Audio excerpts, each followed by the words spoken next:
Welcome to Tech Startup Stories, hosted by Natalie Binns. This is the podcast that takes you behind the scenes of the B2B startup world. Hi, I'm Natalie Binns, and I'm the host of Tech Startup Stories. This podcast is really designed to share the unique and challenging journeys of all the people that are building small startups to scale-ups in the tech space. My background? Initially, I was in sales, and then I moved into marketing, and I've been lucky enough to work with some amazing tech companies. But my passion is really startups. And that led me back to helping tech startups set up their marketing and go-to-market functions where the budgets are tight and the resources are few and far between. So let's get into this week's podcast. Welcome to the show, Eli Portnoy from BackEngine. Lovely to have you on the show. Thank you so much for joining us. Thank you so much for having me. I'm really excited.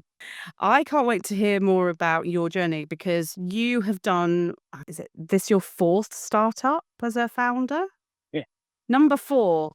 Number 4. I try not to. Yeah, it's a lot. It is a lot. So clearly you're doing something right because you've come back for more. So tell me more about BackEngine. Yeah. I have come back for more. I don't know if that's necessarily because I'm just crazy or some other reason, but the basic idea around BackEngine actually does stem from all of the experiences that I've had, which is every single time I've started a company and all the stuff that I've done has always been in B2B. So we're selling to other businesses. And there's always like this pattern that emerges that when we're a tiny little startup and there's 2 of us in a garage and we're building stuff, it's so easy to know what our customers want because as the founder, I'm talking to them all day long. I'm talking to customers. I'm signing up the first few of them.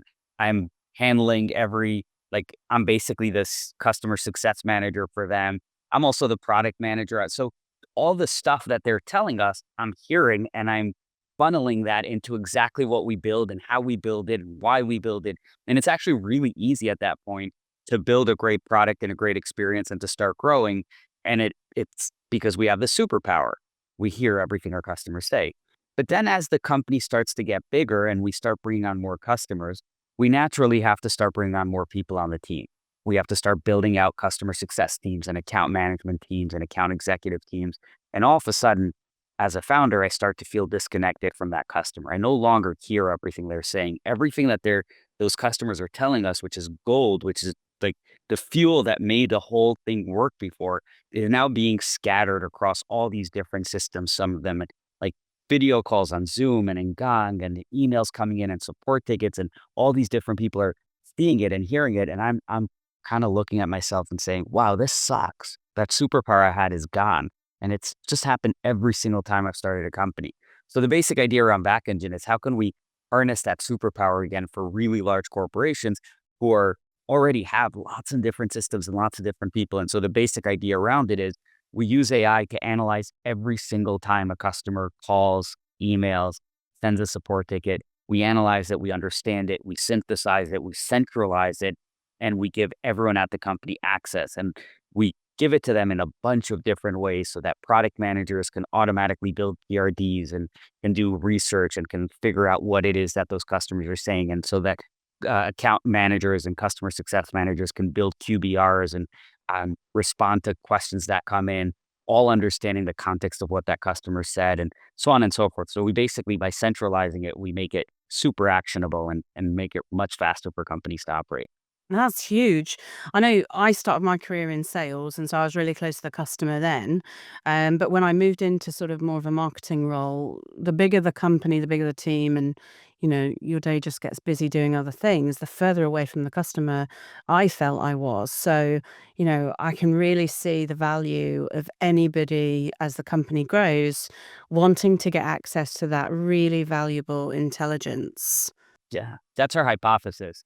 The marketing use case is cool because we find that marketers are constantly, especially product marketers, they're constantly looking for testimonials, for case studies, and right now the way that process works is a little bit broken. It's like as a marketer, you go to that CSM team, that CS team, and you say, hey, who might be a good candidate for a case study? And then they have to like kind of think through it, and then they come back and they tell you, and then you have a call with them, and it's just like this back and forth. And with BackEngine, we automatically tell you not only who's a good candidate, but we actually build out a full case study based on what they've told you. And you can then go to them and be like, hey, based on everything you've told us, we think this is like a really great case study. Are you okay with it? Do you want to add anything? But like a lot of that work just gets done automatically. And that's the power of BackEngine. That's amazing because I know how painful that process is. Just even to get the first call with a customer, even to be introduced to them by the CS team or the sales account manager or whoever. So that's massive. So apart from people like me, who are desperate to kind of hear the case studies and testimonials and really get that great insight so we can plug what customers' language is so that you can plug that into the messaging.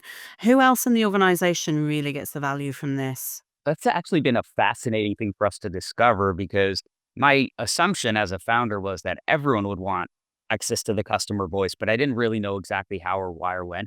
But it actually turns out that it is almost every job to be done in an organization ultimately revolves around what that customer is saying. So you think about like the product manager, that's easy, right? Like what are they going to build? It's what customers want. And so figuring out what the roadmap should look like, what new features to build out, what bugs to prioritize, that's all coming from the customer voice. So product managers really care about it. Basically, any frontline person that's talking to customers is also looking for the voice because they might know most of what the customer or prospect is saying because they're on those calls, but then they have to build work product and they most of the time don't remember everything. So if they have to build like a QBR deck, that means going through a bunch of different calls and emails and like trying to remember like what's happened, what was it that their use case, what was the success criteria, and like building it all together. And with BackEngine, it's a push of a button. It's like fill out my QBR and it does it. Um, Same thing with responding to customers. Same thing with like putting together account plans, putting like dossiers to like if there's an escalation and you want to get the rest of the executive team on like up to date on what's going on with that customer. It's just a push of a button. Marketers, we talked about. Engineering teams are constantly looking to understand like, okay, we're building all this stuff, but who even wants it? Why do they want it? So they're looking for the voice of the customer. Leaders across all parts of the organization are trying to make roadmap decisions and prioritization decisions. And all of that is rooted in what customers want. So it turns out that almost everyone wants that voice of the customer and almost no one has access to it. I can really see how there's so many different functions within a business that when they have access to that information can do great things with it. What sort of companies are you finding have the biggest need or is the best fit for you guys? Well, we're finding it would definitely B2B. That's like a very obvious criteria. Our product is really not built for a B2C world. Mm. Within B2B, what we're finding is that the more the bigger the ticket item is, so like how the bigger the contract size is, the more a company is spending time talking to that customer and the more that voice actually matters. So if you have like a PLG type of business where you're selling a, $300 product, probably not going to be talking to the customer that often, and you're probably not going to get as much benefit from what we do. But if you've got like an enterprise level ACV, you're selling $25,000, $50,000, $150,000 contract, you probably have lots in conversations. You're probably meeting with them on a weekly or biweekly or monthly basis. You're probably getting lots of support tickets, emails. There's multiple users on that side that are using it. And that's when our system really, really shines. And it's not just SaaS, by the way. We see like agencies have a huge need for BackEngine. They've got multiple, like an account is big and they've got multiple different people working on that account. And so there's a lot of sprawl in those communications. We're finding that, just anything where the ticket size is big, we tend to be really a good fit. Mm. And are you mainly selling into the US at the moment? No, we've got a pretty. It feels like everything at this point is international. So our client base is pretty international. We have to be like, we have to get really deep on GDPR and some of the privacy policies in different places, like the EU. But yeah, we have customers everywhere. So, starting this business, it's really built on a foundation of all the things you've experienced through your other startup journeys. What was different in the kind of mechanics of setting up this business based on your experiences before? That's such a great question because you'd think that having done this a few times, at the very least, I'd have some pattern matching abilities and things would get easier. It turns out it's not easier. Um, but it's not easier I kind of think of like the world in two parts of like starting a company. There's the mechanical side of things, like you have to incorporate, you have to get a lawyer, you have to like build out like your HR processes, like that stuff is easier. That stuff is pretty much the same anytime you do it. And like I knew what to do and like I didn't have to waste time on it. Although I'll caveat that by saying that that was definitely true pre 2020, post 2020. Even that stuff has changed a bunch because now, like, what kind of team do you build? Is it remote? Is it US based, international? All of that stuff. So that's been really tricky. Um, but at least that part, like, there's pattern matching around it. But the other part of building a business is figuring out product market fit. What are you going to build? Who's going to use it? How are they going to use it?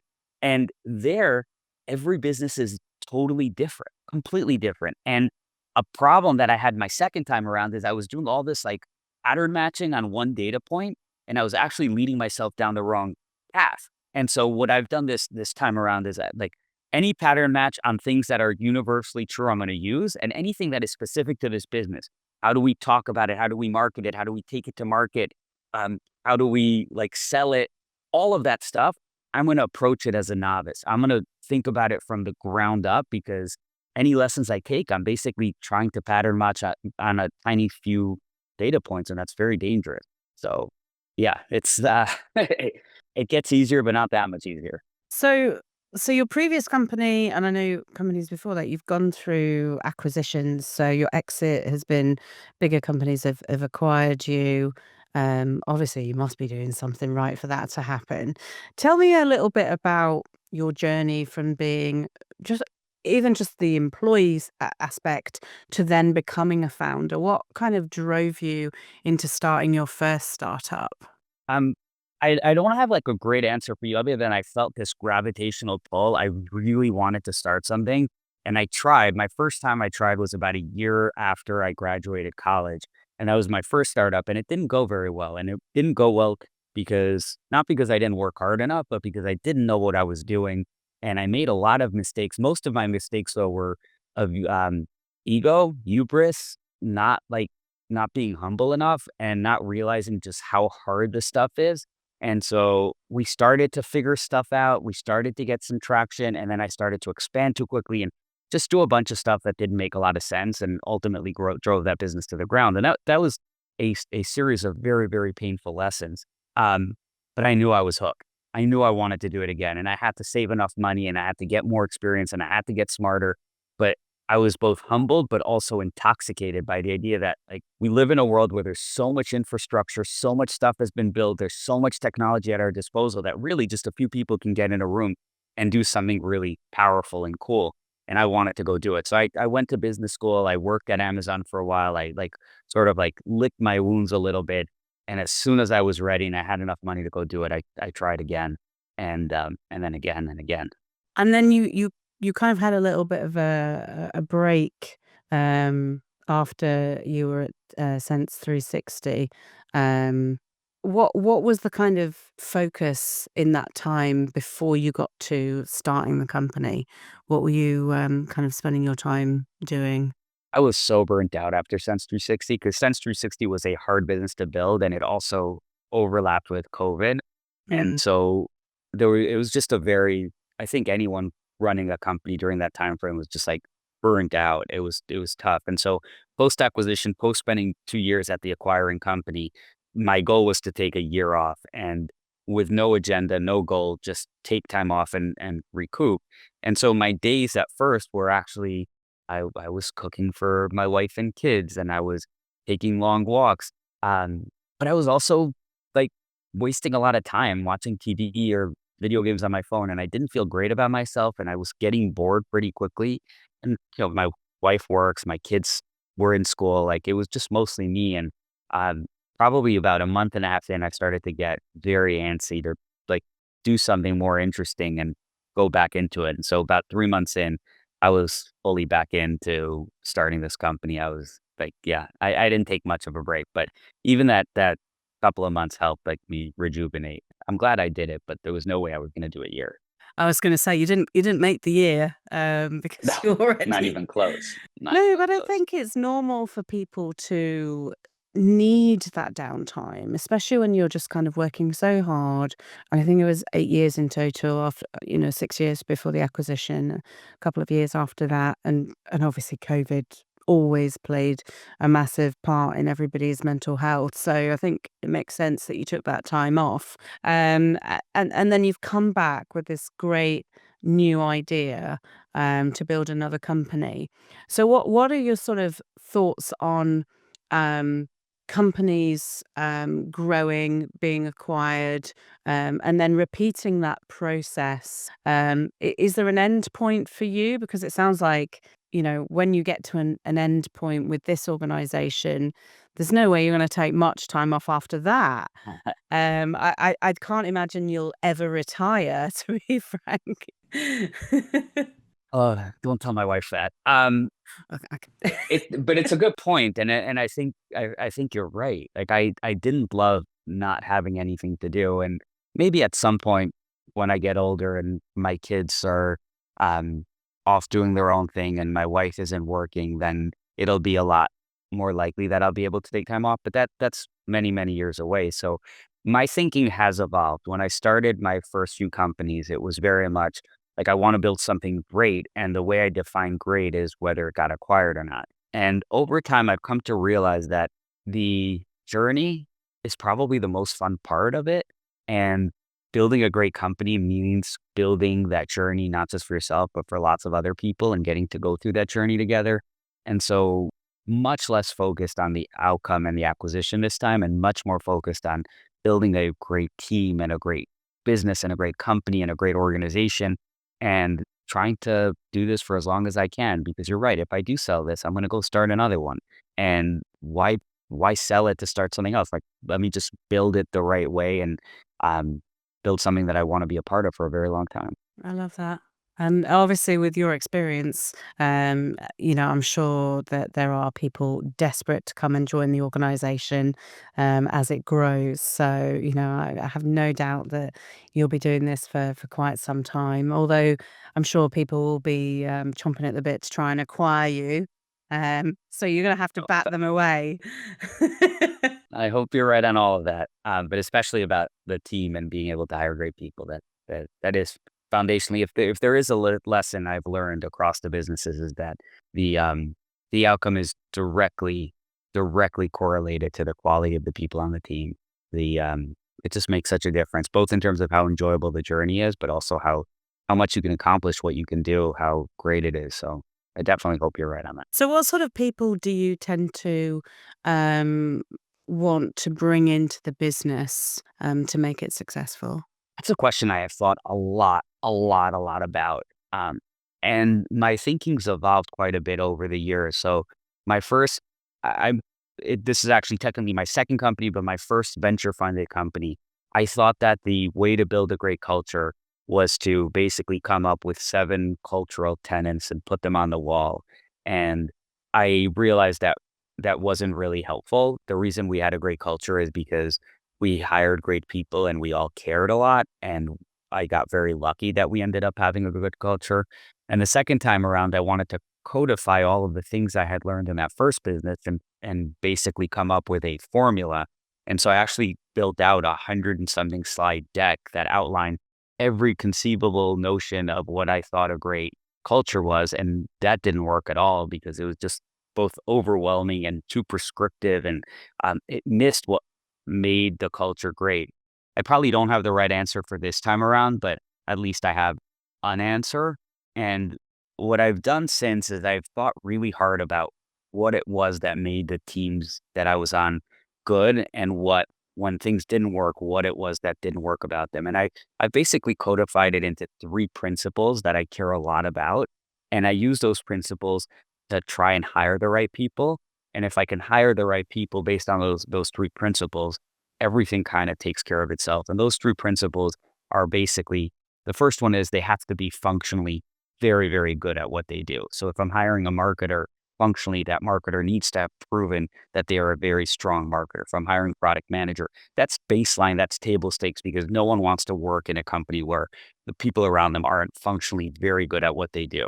The second thing was I want people who are highly competitive. And what I mean by highly competitive is I really want to win. I really want to build an incredible organization and an organization that does amazing things. And in order to do that, there are trade-offs that have to naturally be made in order to do that.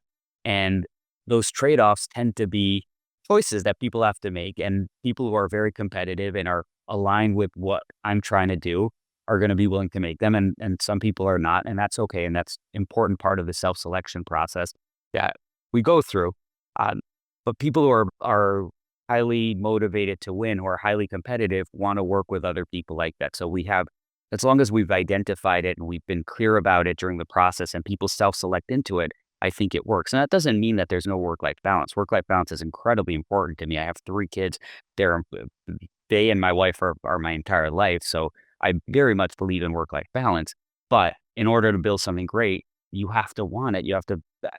There are trade-offs that have to be made and you have to be willing to make them. And then the third one is, as important as being competitive is externally, it's even more important to be collaborative internally. So I want to win. I want to do things that it takes to win externally. I want to put in the time, hone my craft.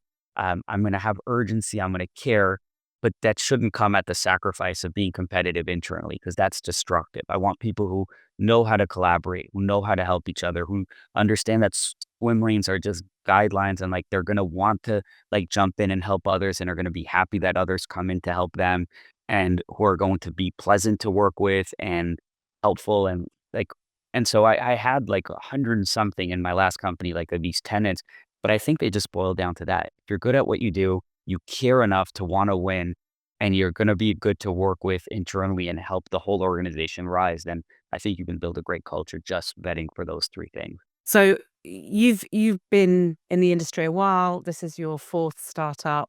So your experience with BackEngine, but also looking back on the other 3 startups, what have been your biggest challenges to date, and how have you kind of dealt with those? I mean, starting a company is really, really hard. And it is just a constant roller coaster of emotions and ups and downs. And especially as a founder, it's very, very easy to take those ups and downs personally, to personalize the feelings and make it more than just, someone doesn't like the product or the company. And it feels like if they're commenting on you and your essence. So it's a really, really hard thing to go through. I think the biggest challenge is balancing those emotions. And I think it's one of the biggest advantages second and third time founders have is that we know that nothing is really, well, not nothing, but most things are not existential. Most things are survivable. And most things also don't mean that you're going to turn into a billion-dollar company. Everything is kind of somewhere in the middle. Like a customer doesn't like what you're doing. It's fine. You can work through it. It'll be okay. Someone gives you negative feedback, an employee quits. All of these things happen and they're not existential. Same thing. Someone tells you that you built the best product in the world, or they want to be your first customer, or an investor gets excited about what you're doing. Does not mean you're going to build a great company. They're just parts of the pathway, and balancing yourself through that is so, so important because it's so easy to get very down on yourself when things are not going well and make bad decisions. And it's even easier to get really high on yourself when things are going well and make really bad decisions. That's how people overhire. They get overhyped. It just so many bad decisions come from not being able to balance the emotions and take yourself out of it. So that's probably the hardest thing. I have a lot of other hard things I can get into, but that's the biggest one.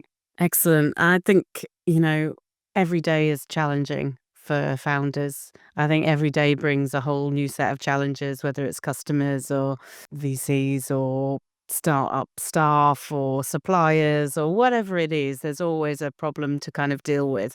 What would be the best bits of advice that you would give to somebody that's thinking of starting their own business in the B2B tech space, or have perhaps just embarked on that journey? What would you advise them? A few things. So one is, first of all, I would congratulate him because it really is just an incredible journey to go through. And I feel like anyone who gets to do it is so incredibly privileged to live in this day and age where there's so much technology and so many resources, and just, it's a great, great time to be building companies. So congratulations would be the first thing I would say. In terms of just advice, this is a unique moment in history. AI is changing things very dramatically, and most of the lessons that I think were applicable to the old guard of doing things, I don't think are all that relevant. So I would say, like, don't look for best practices. Don't look for the playbook. Really doesn't exist. Kind of figure it out for yourself as much as you can, and try to like keep an open mind around the way you do things. And I think that includes things like, especially around what product you build, how you build that product, how you partner with folks, how you build out the team. These are things that you have to really think intentionally about and make sure that you are coming up with the right lesson. At the same time, I think it's really important to find mentors, people who have done it before, who can at least tell you how things were done so you can compare against them. And so that you have someone who understands where the wheel needs to be recreated and where the wheel doesn't need to be recreated, and you don't waste time on the pieces that don't need to be recreated. And that's way more art than science, because it's just hard. And it's even harder now where things are changing so fast. So be open-minded to reinventing everything, be intentional about everything, and get a mentor to help you see around the bends a little bit as much as is possible. But make sure it's a mentor who has the humility to understand that just because something worked for them 5 years ago doesn't mean it's going to work for you now, and is open to the idea that things are very, very different. Great. And what's your experience been of mentors for yourself? I have a ton of mentors. I crave them. I cherish them. I want them at all times. And I tend to find that I generally have like one or two mentors around like general business building. And then I have very, very like specific functional level mentors, people who know my industry or the specific set of challenges I'm trying to face, and who I rely on very heavily. So I have a marketing mentor, and I have a product mentor, and I have a sales mentor, and then I have just like general company building mentors. And then I have mentors who are really deep in the space that I'm building for. And I really nurture them. I try very hard to build a group of people that I trust, who have my best interests at heart, who can help me see around the bends, because it's a tough thing to build a business. It really is. There's no way to get around it. So if I can make it easier through mentors, it's definitely worth doing. Absolutely. So we know that it's really tough, but it's a pleasurable ride. For fun, very rewarding. Great. Well, listen, it's been an absolute pleasure. Thank you so much for being on the show. Thank you, Natalie. I really enjoyed it. Thanks so much for having me. That's it for this episode of Tech Startup Stories. Have a story you'd like us to share, or a topic you'd want to cover? Reach out and we'd love to hear from you. Until next time, take care.